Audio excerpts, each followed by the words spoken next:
Maxime Pérez, bonjour. Bonjour Daniel. Alors, après la situation tendue de ces derniers jours, les menaces proférées encore hier soir par Hassan Nasrallah, est-ce que l'on peut dire que l'on s'achemine vers un nouvel embrasement dans le nord du pays? Écoutez, en tout cas, une nouvelle équation est en train de se mettre en place.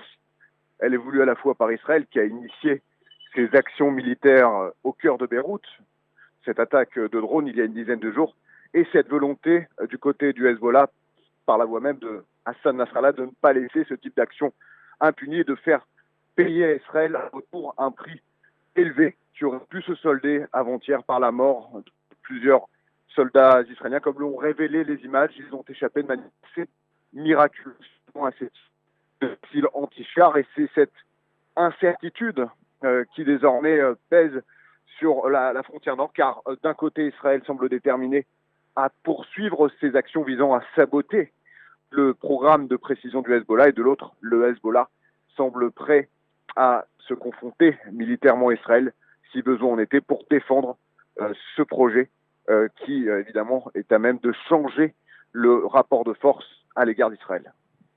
Alors, on avait dit ces derniers mois que le Hezbollah était dans une situation interne difficile après la guerre en Syrie, et que finalement une confrontation avec Israël ne l'intéresserait pas particulièrement actuellement. Qu'est-ce qui a changé? Est-ce qu'il y a des paramètres qui ont été modifiés? Écoutez, il y a un paramètre que je peux constater. Maxime, on a quelques problèmes pour vous entendre. Si vous pouvez vous déplacer un petit peu, peut-être que nous pouvons vous entendre un petit peu Est-ce que mieux. la réception est meilleure à Voilà, présent? là c'est un petit peu mieux. Voilà.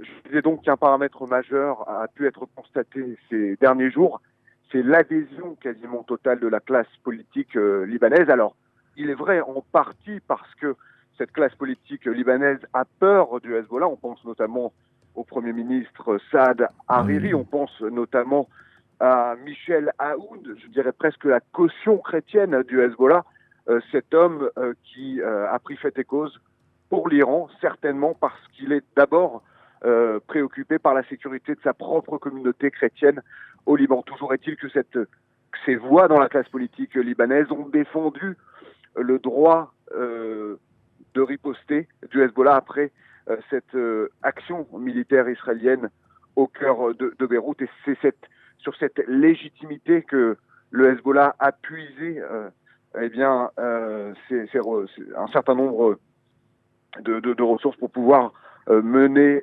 cette attaque. C'est ce qui permet à Hassan Nasrallah d'avoir le discours belliqueux qu'on a pu constater Mhm. ces 2 derniers jours, où il a multiplié, vous avez bien vu, les discours. Et c'est cet élément du côté israélien qui pourrait donner à l'inverse la légitimité à l'armée israélienne de considérer que, eh bien, finalement, le Liban, c'est le Hezbollah, ou le Hezbollah, c'est le Liban, et que dans le cadre d'une prochaine confrontation, comme on l'entend souvent de la bouche de responsables politiques israéliens, eh bien, tout le Liban risque de payer Mhm. le prix de la politique du Hezbollah. Et c'est là que eh bien, la communauté internationale pourrait intervenir, pourrait être sensibilisée, car des pays comme la France, comme les États-Unis qui soutiennent l'armée libanaise, ne veulent pas voir le chaos s'installer au Mhm. Liban après des années vous l'avez vu, de chaos dans d'autres pays voisins comme la Syrie. Alors, je voudrais que vous parliez de l'armée israélienne. Justement, je voudrais avoir votre avis sur ce qui s'est passé donc avant-hier, donc près d'Avivim, avec le tir de roquettes Corvette en direction d'une de cible israélienne de ce transport, ou en tout cas de cette Jeep qui a été ciblée par le Hezbollah. Mais surtout la réaction de l'armée israélienne, une réaction massive. Et puis il y a eu aussi ce subterfuge qui était destiné à faire croire qu'il y avait des blessés, des soldats israéliens blessés du côté israélien.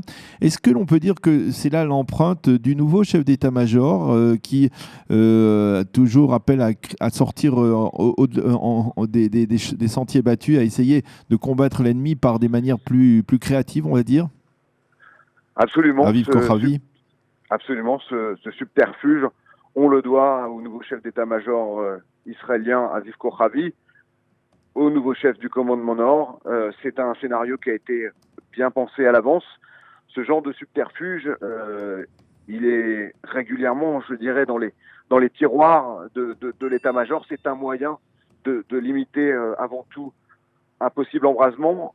Au moment où le Hezbollah a fait feu contre cette patrouille israélienne, ce véhicule, c'est visiblement une ambulance, eh bien, il y avait au même moment d'autres cellules de lanceurs de missiles anti-chars du Hezbollah qui étaient déployés en différents points de la frontière libano-israélienne. S'ils n'avaient pas très rapidement l'information selon laquelle des soldats israéliens avaient été touchés, s'ils n'avaient pas vu de leurs propres yeux l'arrivée d'un hélicoptère de secours et l'évacuation de supposés blessés israéliens, eh bien, ils auraient poursuivi leurs attaques en d'autres points de la frontière. Et c'est pour cette raison qu'on peut saluer la créativité de l'état-major israélien.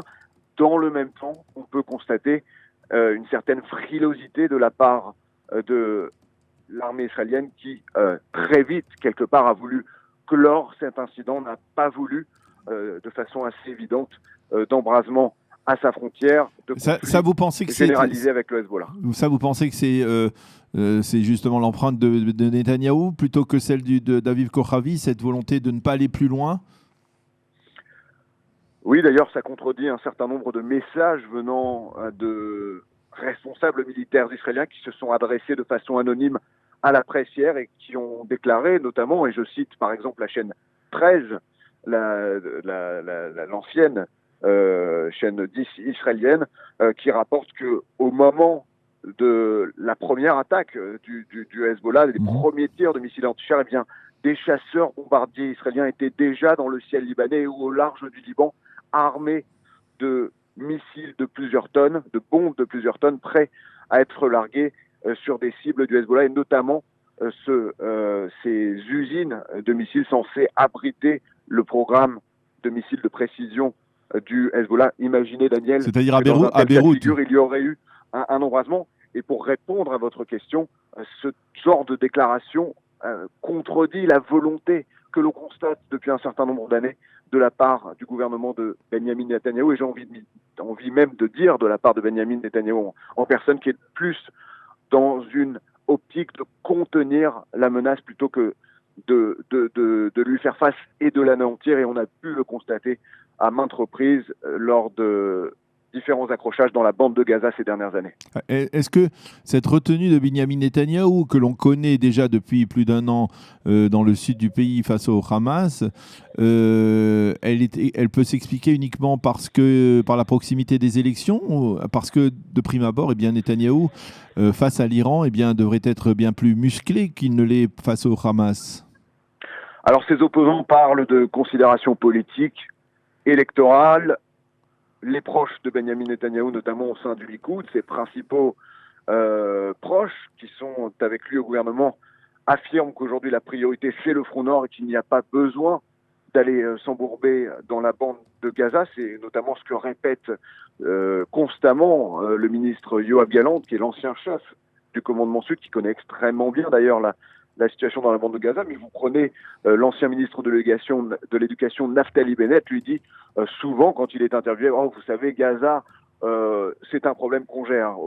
Voilà. Donc ça n'est pas la priorité aujourd'hui du gouvernement israélien. À l'inverse, et ça c'est une information qui est toute fraîche, Daniel, aujourd'hui dans l'échelle des menaces auxquelles fait face Israël, eh bien les renseignements militaires ont placé juste en dessous la menace nucléaire iranienne, eh bien, ce programme de missiles de précision du Hezbollah, parce qu'imaginez-vous bien que si cet arsenal de 100 000 roquettes et missiles que détient l'organisation chiite libanaise, qui est essentiellement composée de roquettes, certains diront obsolètes, mais en tout cas qui ne sont pas en mesure de frapper correctement le territoire israélien, eh bien, si elles devenaient des vecteurs de précision, des armes de destruction massive précises, eh bien, imaginez les dommages pour l'arrière-front israélien, pour les villes israéliennes qui ne pourraient être que de manière extrêmement limitée, défendues par le système dôme de fer qui n'est pas conçu pour faire face à un tel déluge de feu.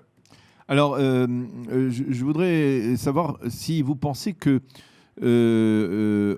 Israël ou l'armée israélienne est en train peut-être aussi, de par sa réaction, on parlait de la réaction très modérée, on va dire, de Benyamin Netanyahou, de perdre aussi cette force de dissuasion que l'on semblait bien implantée et être encore assez efficace, on va dire 15 ans après, plus exactement 13 ans après la seconde guerre du Liban, face au Hezbollah. Est-ce qu'aujourd'hui, vous sentez que peut-être le Hezbollah a repris du poil de la bête ?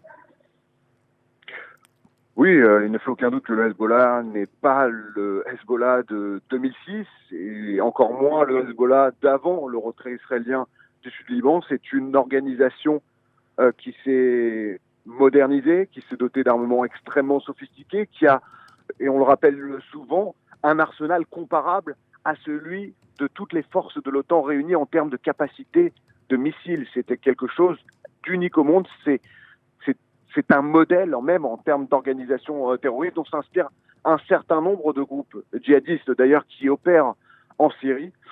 C'est une organisation qui également comprend très bien la psychologie israélienne et ça, elle le doit à Hassan Nasrallah qui a connu l'occupation israélienne du Sud-Liban, qui est un enfant du Liban, qui est passé par l'Iran, qui est un adepte de Khamenei, qui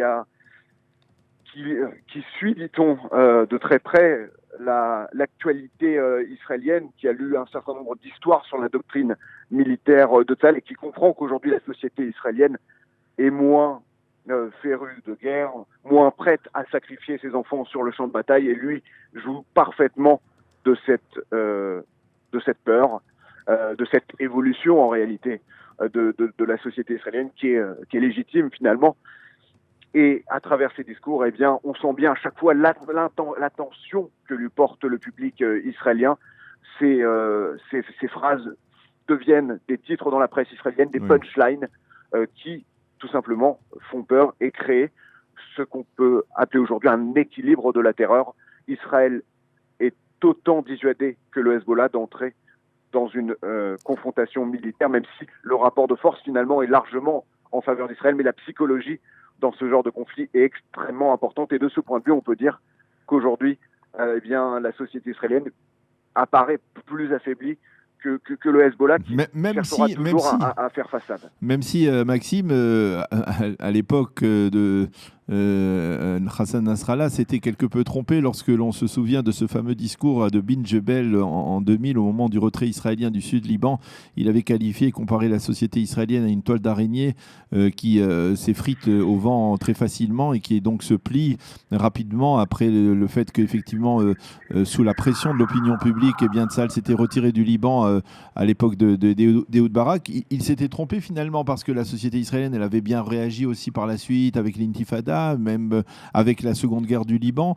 Il ne se méprend pas, Hassan Nasrallah, face, on va dire, à la force de résistance de la société israélienne, au bout du compte? Non, c'est évidemment un discours de façade.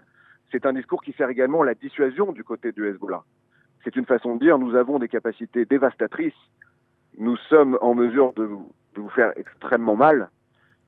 Donc, il dissuade par ce genre de déclaration parfois apocalyptique, extrêmement menaçante, Israël et la société israélienne de s'engager dans un conflit. C'est ce qui se joue. Et je peux vous dire que certains experts israéliens, ce qu'on appelle communément des arabistes, qui parlent parfaitement arabe, qui connaissent parfaitement bien la situation au Liban, certains même sont originaires du Liban, estiment aujourd'hui qu'on a trop porté d'attention à ce discours du Hezbollah et qu'on s'est laissé quelque part impressionné, alors que le rapport de force militaire est toujours largement supérieur à Israël. Et on oublie certainement de dire, Daniel, au passage, que l'armée israélienne, elle aussi, s'est considérablement améliorée depuis la deuxième guerre du Liban.